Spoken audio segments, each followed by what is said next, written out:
देखिए, एक माता पिता और उनके बच्चों के बीच जो रिलेशन होता है, ये कोई स्वार्थ का रिलेशन नहीं होता है, बल्कि ये एक प्यार मोहब्बत भरे रिलेशन होता है।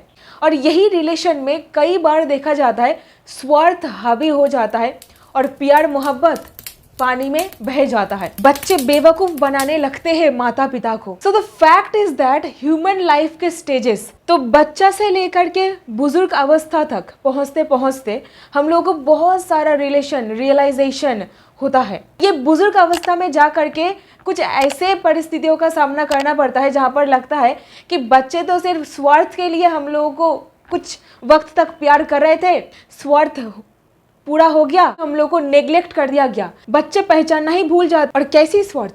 प्रॉपर्टी का लालच। तो यहीं पर बात करूंगी कुछ लैंडमार्क सुप्रीम कोर्ट जजमेंट्स की हमारे प्यारे सीनियर सिटीजन्स के लिए, अगर उनको प्रॉपर्टी रिलेटेड कोई झमेला का सामना करना पड़ा है। उस परिस्थिति में बच्चे अगर भरण पोषण के दायित्व से मुकर चुके हैं, खास करके अगर डॉटर इन लॉ इस परेशानी में कुछ रोल प्ले कर रहे हैं, तो आपके पास क्या ऑप्शंस मौजूद है, चलिए बात करते हैं। तो ये वीडियो हर एक सीनियर सिटीजन या फिर अगर आप कोई बेटा या फिर बेटी हो, आपके लिए इंपॉर्टेंट हो जाता है देखना। तो केस का नाम है एस माला वर्सेस डिस्ट्रिक्ट आर्बिट्रेटर। इस पर्टिकुलर केस का मैं एग्जांपल फिर से ले रही हूँ ताकि मैं मैटर आपको सही से समझा पाऊँ। तो भारत के हर एक सीनियर सिटीजन वरिष्ठ नागरिकों को प्रोटेक्शन देने के लिए एक बहुत ही अच्छा कानून है, जो कि सीनियर सिटीजन एक्ट, जिसका पूरा नाम है maintenance and welfare of parents and senior citizen act 2007। So parents and senior citizen, इनके वेलफेयर के लिए यह कानून है, ताकि जो सारे सीनियर सिटीजन वल्नरेबल है, जो अपने भरण पोषण के दायित्व ठीक ठाक से उठा नहीं पाते हैं, उनको प्रोटेक्ट करने के लिए, सेफगार्ड करने के लिए उनको कोई नजरअंदाज ना कर दे, ये दुर्बल अवस्था में देख करके ये कानून को लाया गया है। इस कानून में तो सेक्शन है 32, लेकिन ये 32 सेक्शंस में से सबसे इंपॉर्टेंट सेक्शन है section 23 of the senior citizen act. धारा 23 कहता है इविक्शन के बारे में, जो प्रॉपर्टी का हस्तांतर हो गया है उसको रिक्लेम करके वापस लेने के बारे में यह बात करता है धारा 23। और यही पर्टिकुलर सेक्शन के अंदर एस माला जी का जो केस है उसको फाइल करी गई थी। फैक्ट्स ऑफ द केस, ये केस तब शुरू हुआ जब एस नागा लक्ष्मी, जो कि एक 87 वर्ष की सीनियर सिटीजन भी थी, उन्होंने अपने बेटा एस केशवन के पक्ष में की गई एक सेटलमेंट डीड को रद्द करने के लिए एक एप्लीकेशन डाली। उन्होंने कहा कि उन्होंने लव एंड अफेक्शन के तहत प्रॉपर्टी का ट्रांसफर किया था, परंतु प्रॉपर्टी का ट्रांसफर हो जाने के बाद उनका ख्याल नहीं रखा गया। अभी मैटर आगे बढ़ता है, रेवेन्यू डिविजनल ऑफिसर आरडीओ के पास पहुंचता है। आरडीओ के सामने सीनियर सिटीजन गवाही देते हैं कि उनके साथ उनके बहू ने और बेटी ने उपेक्षा की, खास करके उनके बेटे के निधन के बाद। बहू कोर्ट में हाजिर खुद से नहीं हुई, लेकिन बहू कुछ दस्तावेज भेज दी, लेकिन सीनियर सिटीजन कोर्ट में हाजिर हुई थी और आरडीओ का फैसला सीनियर सिटीजन के पक्ष में आता है। सेटलमेंट डीड जो बनाई गई थी उसको रद्द करने की ऑर्डर आ जाता है। और यहीं पर सेटलमेंट डीड में क्या लिखा गया था, जरा सुनिए। सेटलमेंट डीड पर यह लिखा गया था कि property love and affection and बेहतर भविष्य के लिए दिया जा रहा है, इनको दिया जा रहा है, जबकि उनकी 3 बेटियां भी थी। सीनियर सिटीजन का कहना यह था प्रॉपर्टी दिया गया और बदले में वादा में यह था जीवन भर देखभाल करने का, लेकिन हर एक वादा टूट जाता है प्रॉपर्टी मिल जाने के बाद। अब देखिए होता क्या है। और यहीं पर बहू के खिलाफ जजमेंट आने पर बहू सीधा अपील फाइल कर देती है और बहू की तरफ से कोर्ट में यह कहा गया था कि सीनियर सिटीजन एक्ट के सेक्शन 23 में केस फाइल हो ही नहीं सकता, क्योंकि सेक्शन 23 तभी लागू हो सकता है जब वहां पर कोई एक्सप्लिसिट यानी कि स्पष्ट रूप में कोई शर्त लगाई गई है कि भरण पोषण की दायित्व लेना ही पड़ेगा। ऑन दी अदर हैंड बहू का कहना यह था कि भरण पोषण की दायित्व लेना ही पड़ेगा, ऐसा कोई शर्त नहीं था, इसीलिए प्रॉपर्टी एक बार गया तो गया, वापस नहीं मिल सकता। मैटर अभी इंटरेस्टिंग हो चुका है, सुप्रीम कोर्ट के सामने बहस किया जा रहा है जजमेंट्स का सहारा लेते हुए। तो जब ऐसी कोई शर्त नहीं लिखी गई सेटलमेंट डीड पर, आरडीओ का जो डिसीजन है ये गलत है और बहू की तरफ से कई जजमेंट्स का उदाहरण दिया गया कोर्ट के सामने। पहला, Thotiyamal versus RDO 2019। Second, Subhashini versus district collector 2020। तीसरी, सृष्टि धवन वर्सेस स्व ब्रदर्स 1992। चौथी, सुदेश चिकारा वर्सेस रामती देवी 2022, जो कि मैं ऑलरेडी आपको यहां पर बता करके रखी हूं। नेक्स्ट, उर्मिला दीक्षित वर्सेस सुनील शरण दीक्षित 2025 कुल मिला के 22 केसेस साइट किए गए, जिनके माध्यम से ये दिखाया गया कि बिना लिखित शर्त के सेक्शन 23 सबसेक्शन 1 लागू नहीं हो सकता, प्रॉपर्टी वापस क्लेम करके मांगा नहीं जा सकता।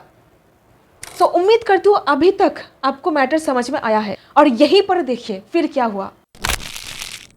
माता जी के तरफ से वकील, इनका मुख्य तर्क ये था कि आरडीओ के सामने जो केस फाइल करी गई थी, आरडीओ ने पूरे दस्तावेजों को, पूरे एविडेंसेस को मद्देनजर रखते हुए फैसला सीनियर सिटीजन के पक्ष में दिया था।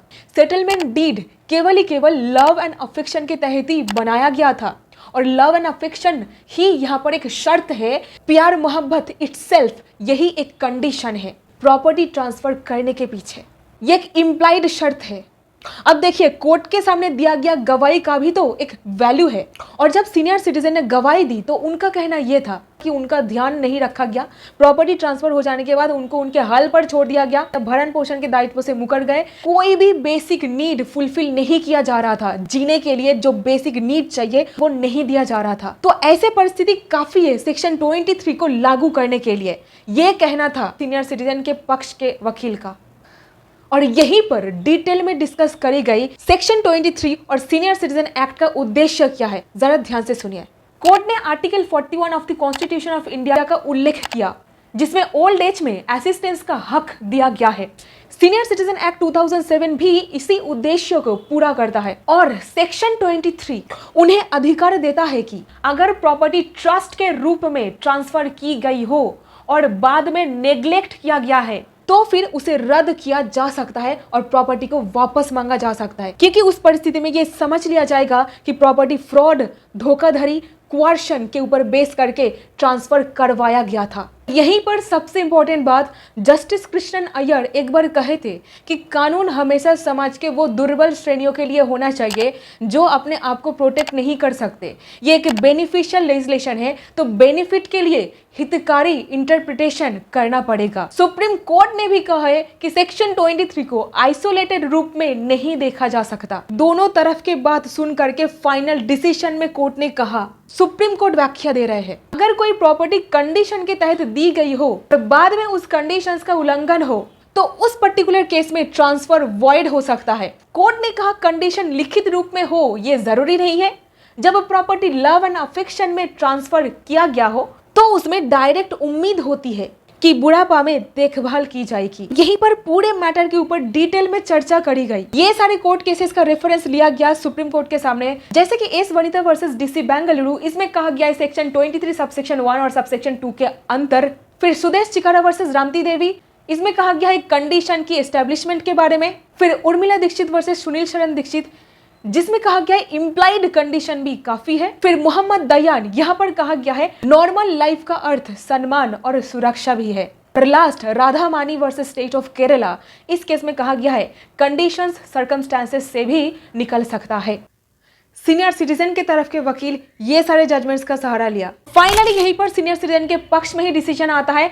आरडीओ का जो डिसीजन है उसको माना गया और रिट अपील को खारिज कर दिया गया। जजमेंट पर दृढ़ता से कोर्ट ने कहा कि लव एंड अफेक्शन ही यहाँ पर एक इम्प्लाइड कंडीशन है।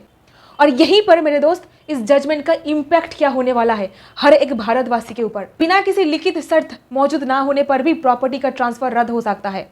उर्मिला दीक्षित के केस के बेसिस पर नेशनल प्रेसिडेंट तय हुई है। फैमिली मेंबर्स को अब सोचना पड़ेगा कि नेग्लेक्ट का लीगल कंसिक्वेंस हो सकता है बहुत भारी। सीनियर सिटीजन के पास अब बहुत ही ज्यादा प्रभावी उपाय है इस परिस्थिति से डील करने के लिए। एल्डरली केयर और पारिवारिक जिम्मेदारियों को लेकर कानूनी दृष्टिकोण विकसित हो रहा है। डिसीजन में फोकस किया गया है सीनियर सिटीजनों के प्रोटेक्शन, सिक्योरिटी एंड डिग्निटी को। परंतु कुछ लोगों का कहना यह भी है कि यह डिसीजन सही नहीं है, क्योंकि एक्सप्रेस कंडीशन के बेसिस पर ही प्रॉपर्टी ट्रांसफर को रद्द किया जाना चाहिए। आपको क्या लगता है इस जजमेंट के बारे में? कमेंट सेक्शन में प्लीज मुझे बताइए। So that's it in this video. उम्मीद करती हूँ आपको इस वीडियो से कुछ ना कुछ वैल्यू मिला है। अगर मिला इसे एक लाइक, चैनल को सब्सक्राइब और जरूर इसको शेयर कीजिएगा। कानूनी जागरूकता बढ़ाने में मेरी मदद कीजिएगा।